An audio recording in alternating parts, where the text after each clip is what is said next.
माँ ब्रह्मचारिणी की कथा। नवरात्रि के दूसरे दिन की आराध्या देवी हैं माँ ब्रह्मचारिणी। यह रूप त्याग, साधना और तप का प्रतीक है।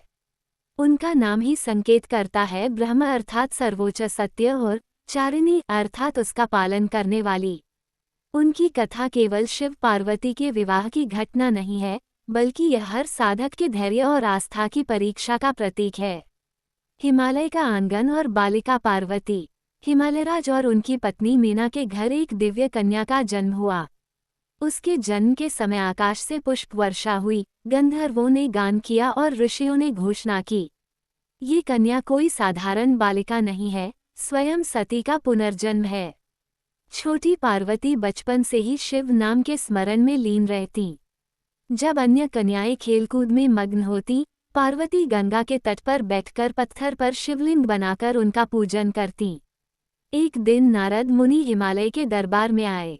उन्होंने पार्वती को देखकर कहा, देवी, आप पूर्व जन्म में सती थीं, जिन्होंने शिव के बिना कोई दूसरा पति स्वीकार नहीं किया। इस जन्म में भी आपका भाग्य भगवान शिव से जुड़ा है। किंतु शिवजी तपस्वी और विरक्त हैं, वे किसी को सहज स्वीकार नहीं करते। आपको उन्हें प्राप्त करने के लिए कठोर तपस्या करनी होगी। ये सुनकर पार्वती के मन में शिवजी को पाने का दृढ़ संकल्प जागा। पार्वती ने पर्वतों की गुफाओं और जंगलों में जाकर तपस्या आरंभ की। प्रारंभ में उन्होंने वर्षों तक केवल फूल और फल खाए।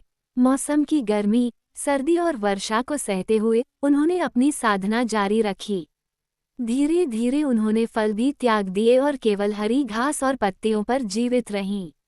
अनेक ऋषि मुनि उनके दर्शन के लिए आए और बोले, देवी, आपकी तपस्या अलौकिक है। आपकी निष्ठा से समस्त लोग पवित्र हो रहे हैं। लेकिन पार्वती का मन केवल एक नाम में लीन था, शिव। पार्वती ने घास पत्तियां भी त्याग दीं। अब वे केवल वायु पर जीवित रहीं। उनके शरीर का तेज दिव्य था। उनकी आंखें शिव की छवि में स्थिर थीं। उनके चरणों के स्पर्श से पर्वतों पर पुष्प खिल उठते थे। देवताओं ने जब उनकी तपस्या देखी तो ब्रह्मा जी ने कहा, यदि पार्वती की तपस्या से शिव प्रसन्न न हुए तो और किससे होंगे। शिवजी ने पार्वती की परीक्षा लेने के लिए सप्तऋषियों को भेजा। उन्होंने पार्वती से कहा, देवी, शिव तपस्वी, निरपेक्ष और गृहस्थ जीवन से दूर रहने वाले हैं। वे आपके लिए उपयुक्त नहीं हैं, आप किसी अन्य देवता से विवाह करें। पार्वती ने मुस्कुराकर उत्तर दिया, शिव ही मेरे आराध्य हैं, उनके बिना कोई और मुझे स्वीकार्य नहीं।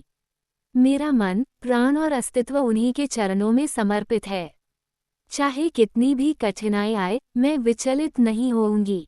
पार्वती की यह अटूट निष्ठा देखकर स्वयं भगवान शिव प्रकट हुए। उनके स्वर में करुणा और प्रेम था।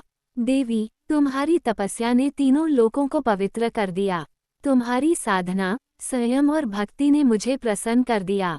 मैं तुम्हें अपनी अर्धांगिनी के रूप में स्वीकार करता हूँ। इस प्रकार पार्वती का तप सफल हुआ।